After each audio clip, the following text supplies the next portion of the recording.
take comments seriously on this channel. I think one of the hardest things to do when starting with filmmaking or shooting videos for clients is trying to find a good, reliable equipment that doesn't kill your bank account. Tripods kind of fall into that category. Spend too little and your expensive camera could end up looking like this.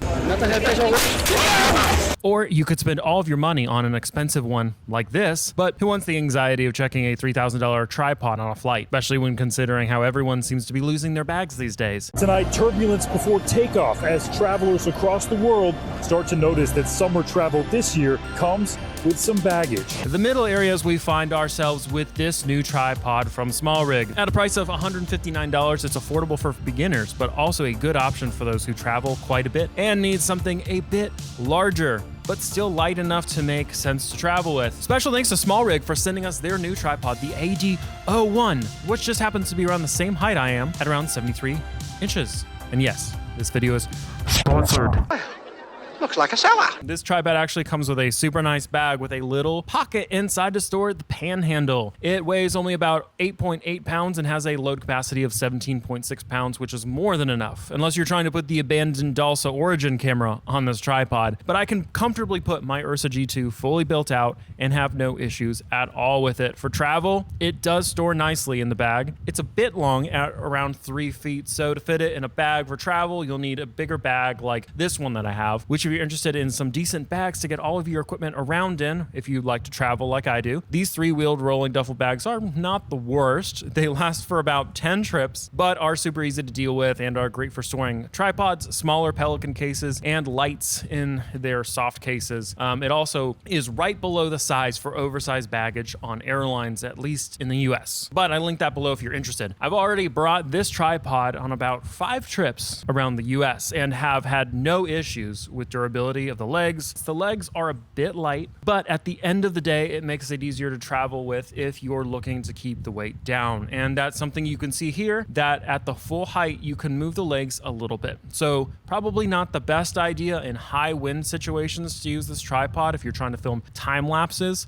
But per usual, if you have a tripod, you don't want to have it the tallest it can be in windy conditions. You want to kind of have it shorter and based a little bit more like this, but that's just something to think about. The extra height on this is actually quite nice at times, especially if you have to do some standing interviews or just need a little bit more height from the tripod. And while the legs on this tripod have lasted through a good beating during travel, just keep in mind that they are not fully solid like other heavier duty tripod legs, but they're not bad, and having them like this actually does help keep the weight down, which is something I can deal with, especially for traveling. The AD-01 has a decent fluid head system with a 90+ degrees to -75 degree tilt, a bubble level, and in typical Smallrig fashion, the quick release plate has a little compartment to store an Allen wrench so you won't be trying to find that screwdriver you thought you had packed. It's really the simple things like this that keep me coming back for more Smallrig equipment when manufacturers go beyond just making a fairly standard product and help solve other problems or annoyances usually related to them. It makes you feel like they actually care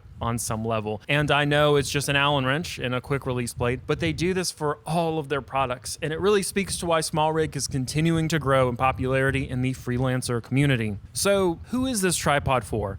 I've primarily gotten to use it around my studio and for several client shoots for interviews mostly. I did test it up on top of a mountain while it was super windy and got some time lapses with it just to test it out. And after getting it to use it here for the past couple of months, I think its strengths lie in a good moderate level tripod you could use for interviews without ever having to worry about the weight being an issue. And its build has a bit more of a professional look to it than other tripods around the same price point. I would recommend this tripod for freelance videographers doing weddings, corporate gigs, and also probably any documentary work you're doing run and gun and need something bigger and more options, but still lighter and easier to deal with. Other than that, it can be good for more adventurous travel videos as long as you're not having to, I guess, wander too far away from a car. It's not a tripod I would try to go backpacking with, but that's not really what it was made for. At around $150, it's not bad at all for this price, and honestly, I trust Smallrig brand more than others at this price point, so I've included a link below if you wanted to check this tripod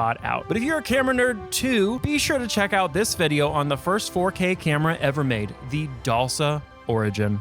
Marshall, say hi to the camera.